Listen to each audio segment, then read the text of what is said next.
मरते दम तक नहीं कह सकती मैं कि तू शादी कर ले इससे। आपको पता मैं तो शादी भी कर चुका हूँ। शक्ल मत दिखा दियो कभी जिंदगी में। अरे मम्मी नहीं ना, कैसे कर सकता ये? You were my choice. I made a mistake. I'm gonna kill this all damn depression. Stop. How you dare I trusted on you? Stop. Need to go. I trusted on you. Can you even handle how glued together these two are? Since tying the knot, David reveals they haven't managed to be apart for over 12 hours because Annie is like his fun-loving shadow. This snippet really shows how they're practically stitched together and have a fun way of poking fun at their constant companionship. And hey, just wait till you see their quirky packing strategy coming right up. Friend, since we've been married, we haven't been apart for 12 hours. Because you don't leave me alone. You ready, my love? Okay, of course, I'm so ready. You gotta see this packing circus. In the middle of getting ready, Annie eyeballs David's massive suitcase and jokingly accuses him of packing a dead body or something. Their back and forth here is pure comedy gold, showing just how they tackle the mundane with a dash of humor. Buckle up, their travel prep banter is up next, and it's hilarious. You're a gift bag. Yeah, Holy cow. Are you bringing a dead body in there or what? you just being extra, too much extra underwear. Well, that's because I'm fat. You can't get underwear my size in Thailand. Ever joked about not finding your size? As they gear up for their big trip back to Thailand, after a 2-year gap, Annie cracks a joke about not finding underwear her size back in Thailand because, well, she's fabulously full-sized. This bit is all about the giggles and their pre-travel jitters, but don't wander off. The next clip has Annie getting all misty about her family. Oh, you destroy. I gotta put in a sidewalk here. Go. All right, I'm taking one thing at a time. Sometimes white guy just an idiot too. Oh, the feels when she talks family. Annie gets all misty-eyed and mushy as she talks about missing her folks back in Thailand. From her parents to her cousins, and even the smells of the place, water buffalo included. It's a real tearjerker with a side of laughs. Keep watching, because they're about to get real about baby talk. It's my home. I miss everything. You know, every smell. Including the water buffalo. That's the best. Shut up. Now, here's a spicy topic. Babies! David dives into the details of possibly undoing his vasectomy if Annie wants to start a family. They're laying it all out there, discussing future kiddos and how that might look for them. It's a serious chat with a sprinkle of their usual humor, and just around the corner, they throw a party that's one for the books. I cannot have any more children on my own unless I have a vasectomy reversal if Annie decides that she wants to have children. They can still extract the sperm. Maybe your sperm is turned to dinosaur. It has been too long. Party planners, eat your heart out. Annie's throwing together a bash that promises to be epic with vodka shots and dance moves galore. They're all about living it up one last time before things get serious. And Annie is the queen of the scene. Don't touch that dial. David's mountain adventure is up next, and it's a real hoot. We just have a wild time. We like to drink. Annie is great at organizing a party like that. Vodka, some, everybody shot. Are you ready to give a party? Because I know you like your nights out. It's okay. Don't have to think that far. Tonight we are gonna make fire in the Bangkok. David's not just walking off those insults, he's hiking them off. After some snide remarks about his weight, he decides to hit the trail and prove he's more than just a number on the scale. It's a mix of inspiration and perspiration, all served with a side of David's unstoppable spirit. And just when you think it can't get more engaging, they dive deep into the traditions of dowry negotiations. Last night, Aunt Loam was taking cheap shots about my weight. Today, I'm gonna show Aunt Loam that I'm more than just a number on a scale. They're like, how do you say in Thai, I'm not fat, there's just more of me to love.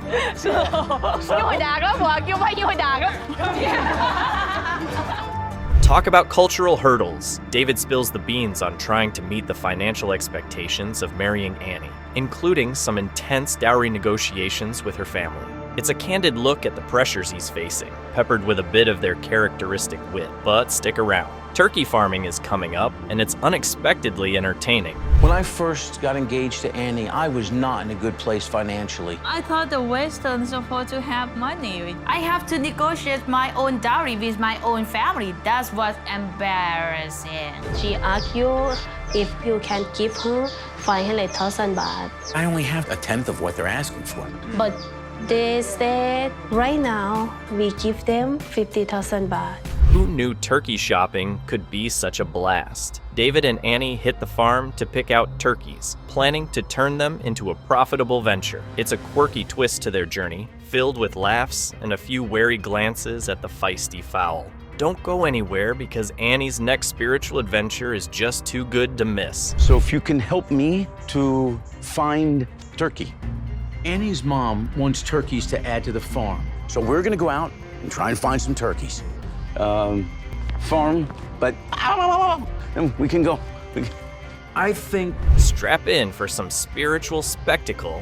Annie's deep in a cultural ritual, chanting away as she connects with her roots. It's a profound moment that's also pretty eye-opening, showing how deeply she values her heritage. And trust me, you'll want to stay tuned for the big reveal. It's downright jaw-dropping. Great-grandson of the Naka. The model basically say David previous lives from Asia. He is from like the king of this region. when I went in there, I was skeptical. But after she tells me I am like Thai royalty from that region, I believe in her 1000%. The meet and greet kicks off with the grandparents doing the usual, complimenting haircuts and catching up on the latest gossip. Grandma throws a curveball with her baseball bat joke, showing she's not one to mess with when it comes to her granddaughter. Meanwhile, the couple spills the beans about their rocky start, but somehow they're still going strong, surprising everyone, including themselves. Hey, how you doing? Hi, Grandpa. Hey, Grandma, how are you? How are you, sweetheart? How's it going? Good. I like your hair, by the way. She cut hers, which was up to her waist. I said, you cut your hair, I'm making mine long. Things get real when Grandpa dives deep, questioning the boyfriend's love. Is it the real deal or just a midlife crisis in disguise? The boyfriend lays it on thick, swearing his love is true, not just a ticket to feeling young again. They both admit they're a pain, but wouldn't have it any other way. Let me ask you one question. Are you marrying her because you really, really, really, really love her? Or is it because she makes you feel young? I'm marrying her because I really, really love her. I can't live without her. Are you positive about that? I am. I heard that remark once before. The chat shifts to a nerve-wracking topic, a trip to Europe right in the middle of a war zone. Everyone's on edge, especially with safety being a top concern. The granddaughter is adamant about going, despite the risks, making everyone chew their nails a bit more. I'll worry about it when the time comes. Well, it'll come soon. I get my green card, so I'll probably be there in the next week or so. In the next week? Or two. Are you serious? Yeah. When do you think? Next year? I've been waiting for this green card for so No. I don't think next year, but I didn't think right now. Just when you think things might cool down, the granddaughter announces her green card victory and her plans to jet off to Europe. This sparks a mini firestorm with the in-laws, who think she's just thinking about herself. As the debate heats up, family ties get a bit tangled. Okay, now I'm not happy with you. You're being selfish right now. You don't think about my mom. I need to see my mother. How can I see her? I love my life in America, but I want to go back to Europe. I want to see my friends and family, and I want to help them during this time. A bomb drops when it's revealed that Grandma found out about a pregnancy through the grapevine, aka social media, instead of directly from the family. This sets off a chain reaction of heated discussions about trust, communication, and who gets to be in the know. Mami, do you know what I'm thinking? Mami, I bribe Namu. It's not a bribe. That is so not a bribe. So that other woman brought a sheep or goats. The grand finale is a family therapy session that turns into a blame game about possible immigration sabotage. Accusations fly, tempers flare, and no one's backing down. It's a messy showdown that leaves everyone questioning each other's motives. But if I'm gonna end being deported, Lib is definitely gonna come with me. It's not even a discussion. We're a family, we're going everywhere together. At least we're not gonna have these disgusting people around us anymore. All right, brace yourselves. Shakina is miffed that Sarper hasn't ditched his ancient bed, despite her begging him to get a new one. Sarper, on the other hand, loves his old rickety bed because it's comfy, or maybe because it's got history. But stick around, it gets weirder. Before I came here, I said, please get a new bed because I don't want to sleep in a bed that other women have slept in. Baby. Why are you happy with this bed? What is there to be happy about? I'm sleeping there for 10 years, baby, and it's so comfortable. I sleep well. I wake up well. No, What's about this that? is not okay. Hold the phone. Did he say 2,500? Yep, Shakina finds out Sarper has been quite the ladies' man with about 2,500 X's, and her face says it all. The old bed suddenly seems even less appealing. Oh, and it's about to go off the rails in a sec. I've been with about 2,500 women, and I thought it was a typo. I'd never even heard of anyone being with half that many people. I just really hate the mental image of wondering what caused the headboard to look the way that it does. So we need to have a fresh start and a fresh mattress. Talk about awkward. Sarper decides to weigh Shakina and then schools her on fitness goals. She's not having any of it, feeling judged and micromanaged. Grab your popcorn, the next part is a doozy. Do you want me to weigh you? Do I want you to weigh me? Yeah. You know your target. What was it? 128. When Sarper asked me what my weight was while I was still in the US, I kind of brushed it off. I felt like, you know, he's just a personal trainer. He's just asking that because he probably asks all of his clients that. You can't make this stuff up. Sarper turns fashion police, vetoing Shakina's outfit choices. She tries to please him, but nope, he's got more opinions than Vogue. And guess what? It only spirals from here. Sarper had an eye for like all things beauty related was when we were staying in the hotel together. It was really surprising because he actually like had a vision for me. He knew I would look better with lighter hair, longer hair. He always untucks this side. It needs to be untucked at all times. And I just thought it was so cute. I actually loved it. Because you are my dream girl, and I want to make it perfect. I love that. Things get spicy. They clash over whether Shakina should keep her Instagram on the down low. She thinks he's being a control freak. If you thought that was spicy, the next bit is a full-on jalapeno. Oh, why so you are obsessed with that posting anything? I don't know why you're obsessed with not posting. Your account is not private. Right? Okay. Everyone wrong with can that? see you. So when you post something, someone can say something about that. Who is someone? Sarper tries to explain his side, saying he's just trying to protect her from his crazy exes. Shakina isn't buying what he's selling, sensing more control vibes. Don't touch that dial, it gets even juicier. This has happened to me before. I've dated controlling guys. They want, you know, your account private so no girls can creep on your page. They can't see, you know, that they're liking your stuff. They always want to hide relationships so they can continue to be players on the side. I mean, he's slept with thousands of women, so I'm not gonna fall for this. Are you ready for this? Sarper only puts their relationship on his Instagram story, not permanent posts. Shakina isn't thrilled. It's like saying their love will last as long as a Snapchat. But wait, there's more. So you put a picture of us in your stories. Yeah.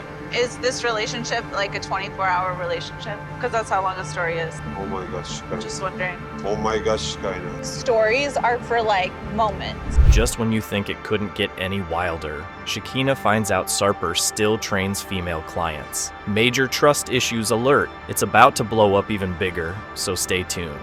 I thought we talked about What? female clients. Not What do you mean wait? It's my business. I will talk later, okay? This is bull. 4, 5, 6. Oh boy, here we go. Shakina catches Sarper in the ladies' dressing room, and it's not for a quick hello. This sparks a huge argument, and not even a Snickers can help Sarper now. The drama meter is about to explode. I'm looking like at me with different eyes. I mean, it's a crime to be here. You know that? If someone It's not a accuses me I of have that, my stuff. I will take everything. I didn't do anything wrong. I mean, you didn't catch me on a bed with another woman. What's happening? What? What's happening? Where are you? Yikes. Things get really heated. Sarper drops some choice words that make our jaws drop. It's a total communication breakdown, but don't go anywhere. The grand finale is up next, and it's a real cliffhanger. But his reaction is just so shocking and strong, so I don't know what to think about it. This night went about as badly as I think it could possibly go. Guess who's busted? Danielle's got an old Flames pic tucked away, stirring up some major side-eye from her current squeeze. This photo is casually hanging out among a bunch of other memorabilia, and she's like, it's no biggie, really. Stick around, the fireworks are just starting. Daniel tiene foto de él en la casa. Entonces hay un interés todavía. Y yo, el idiota, el estúpido. He found a picture of Taylor Hay and un lost it. interés I have todavía. every picture So it's not ever. hanging on a Oh boy, here we go. Her partner stumbles upon a snapshot of Taylor, and it's not sitting well. Danielle's playing it cool, claiming she's just a sentimental hoarder. But wait, the plot thickens in just a sec. Walk in, it's like in a drawer with all of my other pictures from my life. I have every photo that has ever been taken in my life since I'm in first grade. But he just said he thinks you're still interested in him. Well, that escalated quickly. Her beau's convinced she's still got the hots for her ex, thanks to the infamous photo. Danielle's all denial and damage control, swearing she's all in with her current love. Brace yourself, you ain't seen nothing yet. I never ever want to hurt him. But you know what? The most important thing to me is that Johan understands that it doesn't matter who I've had sex with because he is my husband. He's the person I want to be with, and no one else is a threat to that. And I want him to feel secure in that. Do you think she's still interested in me? No. What's the root of all this drama? The host digs deeper into why Danielle's current beau, Johan, and her ex, Talon, can't seem to play nice. Tensions are high, and Johan's not having any of her history lessons. The tea is about to spill. All right, I want to go back now and see what originally caused the hostility between Johan and Talon. Let's take a look. Yeah! How are you? It's good to see you. Things are heating up. Danielle catches up with Talon, her ex, which totally rubs Johan the wrong way. Talon drops some truth bombs about Johan's vibe, suggesting he might be a bit too controlling. Ooh, can't wait to see Johan's face next. As soon as I made this decision that I was moving here and I got off that plane, he was like a completely different person. Being around someone that's older and more mature, I think it's gonna be huge for him. He's not as open. Talk about a curveball from left field. Talon isn't shy about his doubts concerning Johan, hinting that maybe he's not Mr. Right after all. This chat adds a whole new layer of drama. Stay tuned, the mess gets messier. She's by far the most mature woman I've ever been with. I'm not sure if Johan's the right guy for Danielle. ¿Es tu amigo? Sí. Yo veo a Tele llegando con pantalones rosados, camisa rosada. This part's a doozy. The convo takes a nosedive into a clash of cultures and personal jabs. With each accusation flying, the tension builds, making you wonder, what on earth will happen next? Well, you're about to find out. Relación. ¿Y es un problema? No hablo de mi relación con él contigo porque no es apropiado. ¿Por qué? Porque es privado. No quiero llorar cada día porque tú es inseguridad. Just when you think they might catch a break, Danielle admits she's a bit of a control freak because if she doesn't handle things, who will? Johan's feeling like a backseat driver, and it's all about who's steering the ship now. I don't even know how to respond to this. Después que Like, tú I have decidiste to- traer a Taylor a esta relación se volvió una... Yo nunca te di mi aprobación que quería conocer a tu ex. Grab your popcorn, folks. Johan's gutted to seeing Talon, and it's like watching a soap opera live. He's all kinds of threatened, and their ship is taking on water fast. What's next? Trust me, it's worth sticking around for. Whoa. Oh, no. I think he's overreacting a little Right. bit.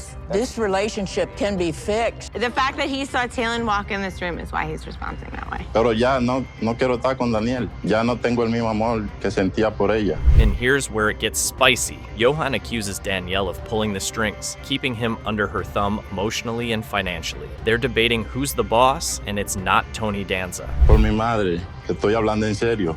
No estoy jugando. He keeps saying, like, play with fire, you're gonna get caught. Oh, you're gonna see. You're gonna find out. Not gonna lie, that's messed up. I don't like that at all. Could this be a breakthrough? Danielle's ready to let go of the reins and aim for equality in love. She's talking big about change and partnership, hoping to smooth things over. Next up, see how Johan takes the news. I hear what Gabe is saying. I feel like that's very valid. And I'm also willing to relinquish all control of all things. Like at any time, I will give up all control over all things. Have you said that to him before? I think that I've always asked him to be an equal partner. Money talks, and right now, it's starting a real loud conversation. Danielle and Johan hash out who pays what, shedding light on the power plays at home. This financial drama is about to drop some serious truth bombs. Pero Johan, ella nos está contando que ella paga la renta. Ella paga todo con el dinero que yo le doy. ¿Por qué ella no dice eso? Sí, porque nos dividimos mitad y mitad de la renta y de todo. Ella no, que no se llene la boca hablando que ella paga todo, que ella paga todo. You might want to sit down for this one. Therapy is thrown into the mix as a potential fixer-upper for their relationship woes. Both seem on board to uncover the root issues. Don't go anywhere. The grand finale is coming right up. Tim and Veronica, thank you for giving us your perspectives and insight today. All right, Sean, thanks so much. Well, Danielle and Johan, there have been a lot of hurdles in your relationship, and we hope you can work them out. Me too.